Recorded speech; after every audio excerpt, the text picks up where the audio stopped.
قرآن پاک سورہ نساء کی ایک آیت کو میں نے پڑھا جس میں اللہ سبحانہ وتعالی فرماتا ہے، اے ایمان والو آمینو، ایمان لاؤ۔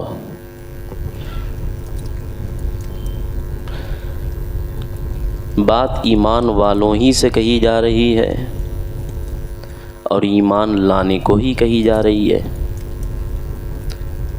خیر، مفسرین نے اس کی تفسیر میں یوں کہا کہ اگر آمینو سے مراد مومن ہے تو مطلب یہ ہوگا کہ اپنے ایمان کو مضبوط کرو، اور اگر یہود و نصارہ ہیں جن کا کچھ رسولوں اور کچھ نبیوں پر ایمان تھا، کچھ کتابوں پہ ایمان رکھتے تھے، تو اب معنی یہ ہوگا کہ تم مکمل جتنے بھی کتابیں ہیں سب پر ایمان رکھو، اور جتنے نبی ہیں سب پر ایمان رکھنے کے ساتھ آمینو باللہ و رسولی، یہاں رسول ہی سے مراد حضور کی ذات ہے کہ سید الانبیاء پر ایمان لاؤ۔ اور اگر یہاں مراد منافقوں کو لے لیا جائے تو منافق اوپر سے مسلمان بنتے تھے اور اندر سے دشمن ہوتے تھے مسلمانوں کے، تو اب مطلب یہ ہوگا کہ تم جو ظاہری ایمان لائے ہو، جو تم دکھاوے کا ایمان لائے ہو، حقیقت میں تم دلی اور قلبی ایمان لے آؤ۔ الغرض بات یہاں ایمان کی ہے۔ اے ایمان والو آمینو باللہ و رسولی، اللہ اور اس کے رسول، والکتاب الذی نزل علی رسولی، اور اس کے رسول پر جو کتاب نازل ہوئی، والکتاب الذی انزل من قبل، اور رسول سے پہلے جو کتابیں نازل ہوئی جیسے تورات ہے، زبور ہے، انجیل ہے، اس پر ایمان لاؤ۔ اور اگر ایمان نہ لائے، وَمَن یکفر، اگر کوئی اللہ کو نہ مانے، وَمَلَائِکَتِهِ وَكُتُبِهِ وَرُسُلِهِ وَالْيَوْمِ الْآخِرِ، نہ مانے خدا کو، نہ فرشتوں کو، نہ اس کی کتابوں کو، نہ اس کے رسولوں کو، نہ قیامت کے دنوں کو، فقد ضل ضلالا بعیدا، تو وہ دور کی گمراہی میں ہے۔ عزیزان گرامی وقار، اللہ سبحانہ تعالیٰ کا یہ بہت بڑا احسان ہے کہ اس نے ہمیں انسان بنایا، اور ہمیں انسانی حیات کو گزارنے کے لیے بے شمار نعمتوں سے سرفراز فرمایا۔ کچھ نعمتیں ایسی ہیں بغیر اس کے ہم زندگی کی چند سانسوں کو بھی نہیں طے کر پاتے ہیں، لیکن ان ساری نعمتوں میں سب سے بڑی جو نعمت ہے وہ ایمان ہے۔ ایمان جیسی نعمت کا مقابلہ کچھ نہیں کر سکتی۔ اگر کسی کے پاس کچھ نہ ہو، نہ مال و دولت ہو، نہ زمین و جائیداد ہو، نہ ثروت ہو، نہ بال بچے ہوں، نہ خاندان ہو، نہ رشتہ دار ہوں، کچھ بھی نہ ہو، لیکن ایمان ہے تو وہ کامیاب ہے، ایمان ہے تو وہ بامراد ہے۔ اب اس کے برعکس کسی کے پاس سب کچھ ہے، مال بھی ہے، دولت بھی ہے، زمین بھی ہے، جائیداد بھی ہے، ثروت بھی ہے، فارغ البال بھی ہے، سب کچھ ہے، لیکن ایمان نہیں تو وہ بے مراد ہے۔ وہ بدنصیب ہے۔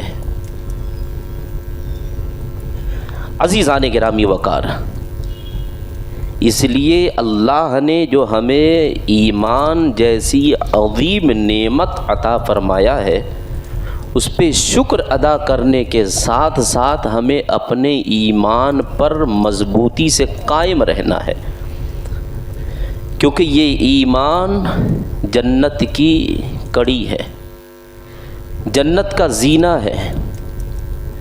ایمان یہ ایک ایسی چیز ہے کہ بغیر اس کے بارگاہ الہی میں کوئی بڑا سا بڑا عمل بھی قابل قبول نہیں ہے۔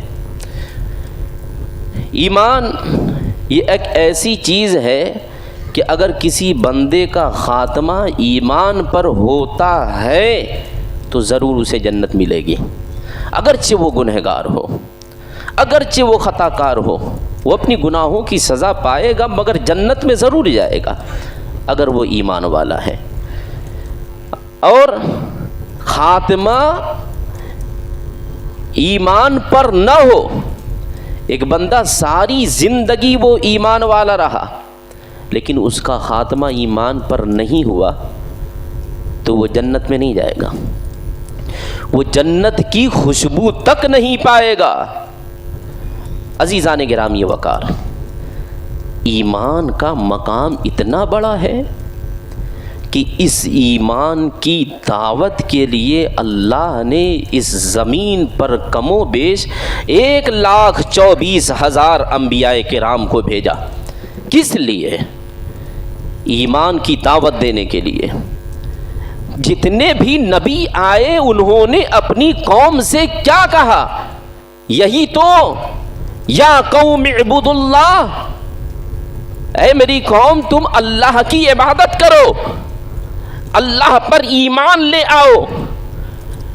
جتنے بھی انبیاء کرام اس دنیا میں آئے سبوں نے ایمان کی دعوت دی ہے، اس لیے ہمیں اپنے ایمان کی حفاظت کرنی چاہیے، اور اس سے بڑھ کر اللہ کے حبیب صلی اللہ تعالی علیہ وسلم اس دنیا میں تشریف لائے۔ 500 سال کا عرصہ گزر چکا تھا، بیچ میں کسی نبی کی آمد نہ ہوئی تھی۔ کفر و شرک کی گھٹا ٹوپ اندھیروں میں لوگ اپنی زندگی بسر کر رہے تھے۔ ایسے عالم میں بھی سید الانبیاء کو اس دنیا میں بھیجا گیا تو داعی اسلام بنا کے بھیجا گیا، سراج منیرہ بنا کے بھیجا گیا۔ آج ہماری سب سے بڑی کمزوری یہ ہے کہ ہم یہ سمجھتے ہیں کہ ہم جس گھر میں پیدا ہوئے وہ مسلمانوں کا گھر ہے، جس بستی میں پیدا ہوئے وہ بستی مسلمانوں کی ہے، جس علاقے میں پیدا ہوئے وہ علاقہ مسلمانوں کا ہے، جس خاندان میں پیدا ہوئے وہ مسلمانوں کا علاقہ ہے۔ اب ہمارے ایمان کا کوئی کچھ نہیں بگاڑ سکتا، تو ضرور ہم اور آپ اندھیروں میں زندگی بسر کر رہے ہیں، ہمارے ایمان پر کانٹے چبھائے جا رہے ہیں، ہمارے نوجوانوں کو ایمان کے راہ سے ہٹایا جا رہا ہے، فتنہ ارتداد کی خوب جم کر حمایت کی جا رہی ہے۔ ہم بھی بے خبر اور آپ بھی بے خبر، اور اس دنیا میں رہنے کے بعد اگر ہم نے اپنے ایمان کی حفاظت نہ کی تو یہ دنیا بھی بیکار ہے، کل آخرت بھی برباد ہو جائے گی۔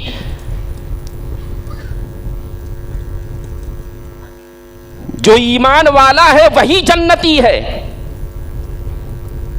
اور جس کے سینے میں ایمان نہیں وہ جنت کی بو بھی نہیں پائے گا۔ حد تو یہ ہے کہ ہمارے معاشرے، ہمارے قوم، ہمارے سماج، ہمارے بستی، ہمارے مسلم سماج کے لوگوں کے دلوں سے ایمان جیسی نعمت کو چھین بھی لیا جا رہا ہے، لیکن سامنے والے کو اس کی خبر تک نہیں ہو رہی ہے۔ بڑی افسوس کی بات ہے، آخر کیوں ایسا ہو رہا ہے؟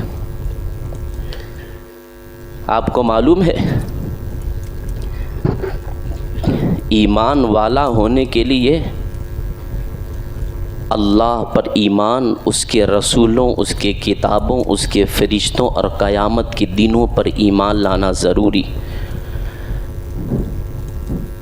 تو جہاں ہم ان چیزوں پر ایمان لائیں گے تو ان کی تفصیلات کو بھی تو جاننا پڑے گا۔ یہ دستور ہے۔ آپ مچھلی بیچنے والے سے اپنے ساڑی کی ڈائی نہیں کروائیں گے، جو اس کا جانکار ہو، جو اس ہنر میں کامیاب ہو، اسی سے کروائیں گے۔ آپ اپنے بائک بنانے کے لیے ڈھرکا والے کے پاس نہیں جائیں گے۔ بس یہ اشارہ کافی ہے۔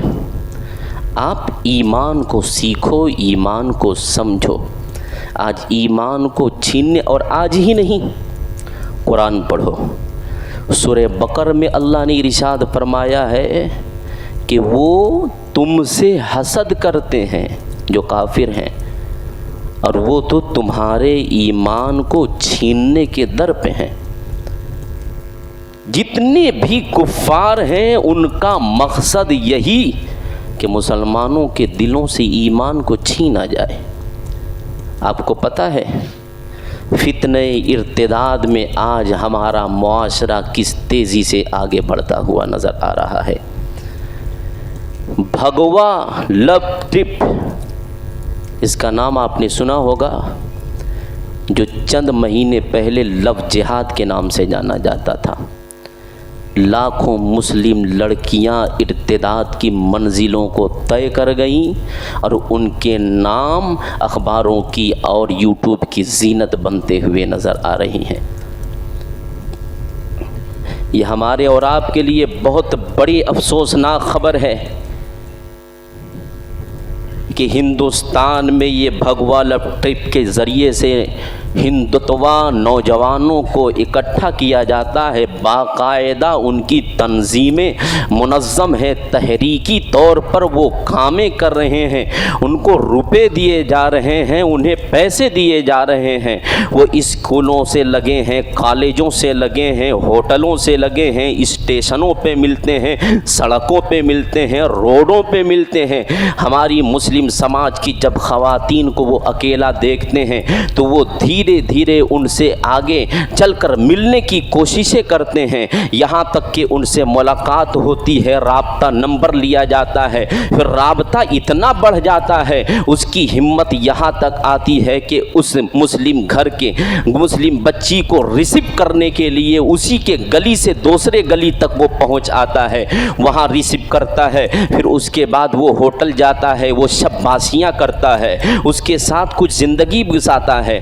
شروع میں صرف گفتگو ہوتی ہے، بات چیت ہوتی ہے، پھر ملاقات ہوتی ہے، بوس و کنار ہوتا ہے، پھر ملاقات ہوتی ہے، زنا جیسے گھناؤنی حرکات میں انہیں ملوث کر دیا جاتا ہے۔ بات یہاں تک پہنچ جاتی ہے کہ ایک حرام کی اولاد اس کے پیٹ میں زندگی کی چند سانسیں لے رہا ہوتا ہے۔ پھر ہوتا یہ ہے کہ شرم آ رہی ہے، حیا آ رہی ہے، سماج کو دیکھنا ہے، قوم کو دیکھنا ہے، ایسا نہ ہو کسی کو پتہ چل جائے، چلو اب ہم لوگ شادی کر لیتے ہیں۔ پھر وہ کہتا ہے کہ دیکھو ہم شادی کریں گے تو ہم اپنی مندر میں شادی کریں گے۔ کس طریقے سے ایک گناہ کے ذریعے سے گناہ کی طرف بڑھتا جا رہا ہے۔ جس طرح آپ نے مقولہ سنا ہوگا، ایک جھوٹ کو چھپانے کے لیے 100 جھوٹ بولتے ہیں، یہاں ایک گناہ کو چھپانے کے لیے گناہ پہ گناہ کیا جا رہا ہے۔ اب مندر میں جا رہی ہے مسلم کی بچیاں، نقاب لگا کے جاتی ہے، پھر پینٹ نیچے پہنتی ہے،